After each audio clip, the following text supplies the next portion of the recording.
Hey everyone, welcome to my channel NeatNet. In previous video, we learnt about cloning factor. Okay, now we are talking about insertional inactivation today. आज हम क्या पढ़ने वाले हैं? Insertional inactivation. तो इससे पहले जो मैंने आपको स्टेप्स बताया था, जिसमें हमने एंटीबायोटिक रेजिस्टेंट जीन लिया था, जो कि 2 स्टेप में होता है। इसमें हम एम्पिसिलिन भी यूज करते हैं, टेट्रासाइक्लिन भी यूज करते हैं। ठीक है, वो बहुत ज्यादा टाइम कंज्यूमिंग था। बट मैं आज एक ऐसा टेक्निक लेके आई हूँ जिसमें ओनली सिंगल स्टेप में रिएक्शन होता है। उसका नाम क्या है? इंसर्शनल इनएक्टिवेशन, प्लस इसको हम कहते हैं blue white screening. As a name indicate blue white screening, इसका मतलब ये है कि इसमें जब हम प्लेटिंग करते हैं तो उस प्लेट में जो बैक्टीरिया ग्रो करता है उसे देखते ही हमें पता चल जाता है कि कौन सा रिकॉम्बिनेंट है, कौन सा नॉन रिकॉम्बिनेंट है। कैसे? आइए देखते हैं। जैसे ये मैंने अपना प्लेटिंग तैयार किया है, इसमें हमें दिख रहा है कि ये ब्लू वन है एंड व्हाइट वन है। We can easily identify. Okay, अच्छा, आइडेंटिफिकेशन कैसे हो पा रहा है? Because of selectable marker. Selectable marker जो होता है वो आइडेंटिफाई करता है transformants, non transformants, recombinant, non recombinant. ठीक है, तो ये जो हमने ऐसा, इसमें क्या हमने वही वाला जीन यूज किया है जो हम पिछले यूज कर रहे थे? नहीं, हमने पिछला जो यस्टरडे हमने किया था उसमें क्या यूज किया था? Antibiotic resistant gene. ठीक है, टेट्रासाइक्लिन रेजिस्टेंट या फिर एम्पिसिलिन रेजिस्टेंट। आज हम क्या यूज कर रहे हैं? लैक-जी जीन। ठीक है, हमने लैक-जी जीन क्यों यूज किया? क्योंकि जो लैक-जी जीन जो होता है वो क्या प्रोड्यूस करता है? Beta galactosidase. Beta galactosidase enzyme है तो वो क्या करेगा? वो डाइजेस्ट करता है एक्सगेल को। एक्सगेल क्या है? एक्सगेल एक क्रोमोजेनिक सबस्ट्रेट है। क्रोमोजेनिक क्या होता है? जो कलर इम्पार्ट करे। ठीक है, तो इसमें क्या होगा कि जैसे ही लैक-जेड जीन जो है वो प्रोड्यूस करेगा बीटा गैलेक्टोसाइडेज को, तो वो डाइजेस्ट कर देगा एक्सगेल को। जैसे ही वो एक्सगेल को डाइजेस्ट करेगा, वहां पे क्या दिखेगा हमें? Blue colour. ठीक है, तो ये यहाँ पे जैसे ब्लू कलर इम्पार्ट होगा, जैसे यहाँ पे दिख रहा है, हमें पता चल जाएगा कि वो जो है वो क्या है? हमारे नॉन रिकॉम्बिनेंट है। ठीक है,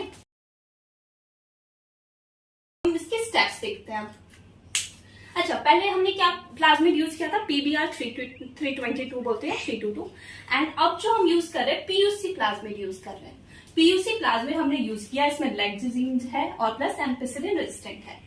इसका स्टेप कैसे हम करेंगे? जैसे पिछला स्टेप था सब कुछ वैसा ही है, लेकिन ये सिंगल स्टेप में। तो लेट्स सी इसका एक स्टेप देखते हैं।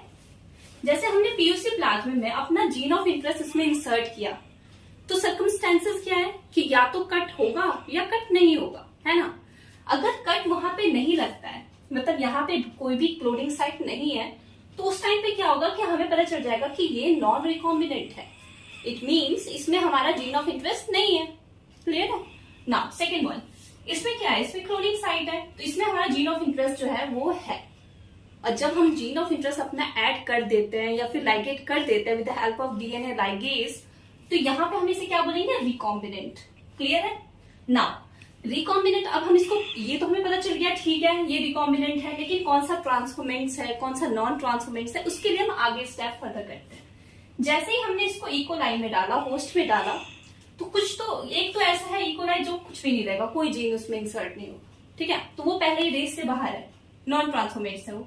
नाउ दिस, इसमें जो है ये नॉन रिकॉम्बिनेंट है और ये वाला हमारा रिकॉम्बिनेंट है। ठीक है, अच्छा एक बात और, जो ट्रांसफॉर्मेशन जो स्टेप होता है वो कौन सा स्टेप होता है? जब हम उसको इकोलाई में डालते हैं ना, उस प्रोसेस को हम बोलते हैं ट्रांसफॉर्मेशन। ठीक है, तो इसमें क्या होगा कि जैसे हमने ये वाला जो हमारा जिसमें कोई कट नहीं लगा था, वो वाला प्लाज्मिड जब इंसर्ट होगा तो उसको हम बोलेंगे ट्रांसफॉर्मेशन।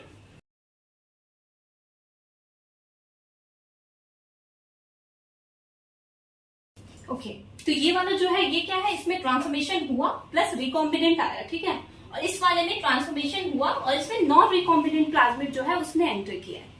क्लियर है इतना? अब हमने क्या किया? अब इसी स्टेप में, पिछले स्टेप में हम क्या करते थे? एम्पिसिलिन डालते थे, उसके बाद टेट्रासाइक्लिन डालते थे, 2 स्टेप में रिएक्शन होता था। लेकिन इसमें ऐसा नहीं होगा।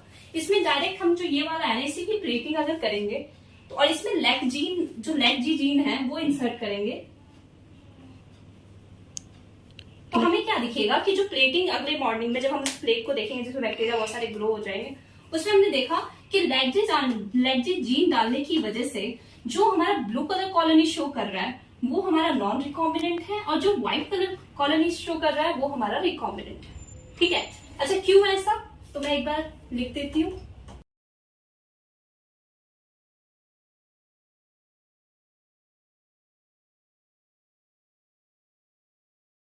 Those which take up the colour, जिसने कलर लिया, ठीक है, जो हमारा क्रोमोजेनिक सबस्ट्रेट था उसका जो कलर जिसने यहाँ पे ले लिया है उसे हम क्या बोलेंगे, नॉन रिकॉम्बिनेंट। और वहीं पे those which does not show the colour, जो व्हाइट कलर में शो कर रहा है वो कौन सा है, वो रिकॉम्बिनेंट है। ऐसा क्यों हुआ? क्योंकि मैंने अभी बताया आपको कि जो लैग जीन जो होता है वो क्या प्रोड्यूस कर रहा है, बीटा गैलेक्टोसाइडेज। हमने इसको लैग ऑपेरॉन में भी पढ़ा था, आपने देखा होगा कि ZYA करके होता है, ठीक है। वहां पे हमें पता है कि जो लैग जेड जीन जो होता है वो क्या प्रोड्यूस करता है, बीटा गैलेक्टोसाइडेज। ओके, वो क्या करेगा, बीटा गैलेक्टोसाइडेज एंजाइम है जो डाइजेस्ट करता है क्रोमोजेनिक सबस्ट्रेट को, ठीक है, जो कलर इंपार्ट करता है, और वहीं पे हमारा ब्लू कलर शो होगा। ओके, लेकिन जो हमारा जिसमें प्लाज्मिड है, रिकॉम्बिनेंट प्लाज्मिड है, उसमें क्यों नहीं होगा? नाम देखो, नाम क्या शो कर रहा है, नाम ने बताया कि जैसे ही मैंने कोई जीन ऑफ इंटरेस्ट उसमें ऐड किया, उसमें इंसर्ट किया, वो इनएक्टिवेट हो गया, ठीक है। अगर कोई चीज इनएक्टिवेट हो जाती है, सॉरी तो हम उसको क्या करेंगे, अगर कोई चीज इनएक्टिवेट हो जाती है तो उस टाइम पे वो वर्क नहीं करेगा, मतलब कि जो बीटा गैलेक्टोसाइडेज एंजाइम जो है वो आएगा ही नहीं, ठीक है, वो होगा ही नहीं वहां पे। अगर बीटा गैलेक्टोसाइडेज एंजाइम ही नहीं होगा तो वो क्रोमोजेनिक सबस्ट्रेट को कैसे इंपार्ट करेगा, कलर कैसे शो करेगा, एक्सकेल सबस्ट्रेट जो है वहां पे वो प्रोडक्ट में चेंज ही नहीं होगा, कोई रिएक्शन ही नहीं होगा, ठीक है। तो इस वाले में क्या होगा कि सारे रिएक्शन जो है वो नहीं होंगे, ठीक है। अच्छा, व्हाइट कलर ही क्यों शो किया? क्योंकि अगर आप देखोगे ना, E coli mostly white colour में ही होता है, ठीक है।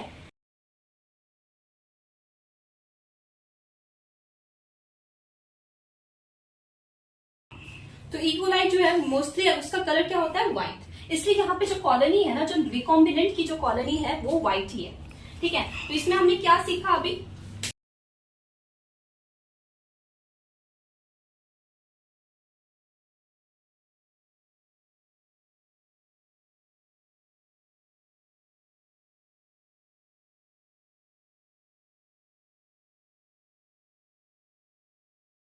ओके। तो नाउ हमने इसके एडवांटेज क्या देखे कि एक तो ये हमारा क्या होता है, अगर पिछला वाला जो हमने किया था, जो प्रीवियस स्लाइड में जो हमने किया था यस्टरडे, उसमें हमने देखा था कि प्लेटिंग मैंने बताई थी आपको 2 स्टेप में होती है, ठीक है। प्लस हम उसमें क्या यूज कर रहे थे, एंटीबायोटिक रेजिस्टेंट जीन यूज कर रहे थे। यहाँ पे हमारा एडवांटेज क्या है कि एक तो ये सिंगल स्टेप में होता है, सिंगल प्लेटिंग करनी पड़ती है, हमें 2 प्लेटिंग नहीं करने पड़ता, ठीक है। प्लस हम इसमें क्या यूज करते हैं, एंजाइम प्रोड्यूसिंग। तो इसमें हमने एडवांटेज देखा कि एक तो ये सिंगल प्लेटिंग होता है, ठीक है, और प्लस हमने इसमें क्या यूज किया, एंजाइम प्रोड्यूसिंग जीन।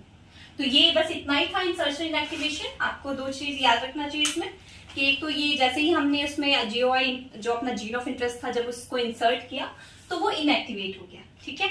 और प्लस इसमें ये याद रखना है कि हमारा कौन सा यूज हो रहा है, लैग जीन जो है, या लैग जेड बोलते हैं, ये जीन हम इसमें इंसर्ट कर रहे हैं, ठीक है, उसकी हेल्प से ही ये सारा प्रोसेस हो रहा है। और इसको हम बोलते क्या है, ब्लू व्हाइट स्क्रीनिंग, ठीक है।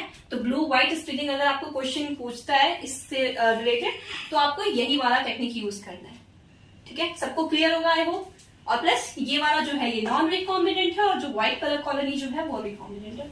ये बहुत सिंपल है और प्लस इसमें टाइम भी ज्यादा नहीं लगता। Thank you so much.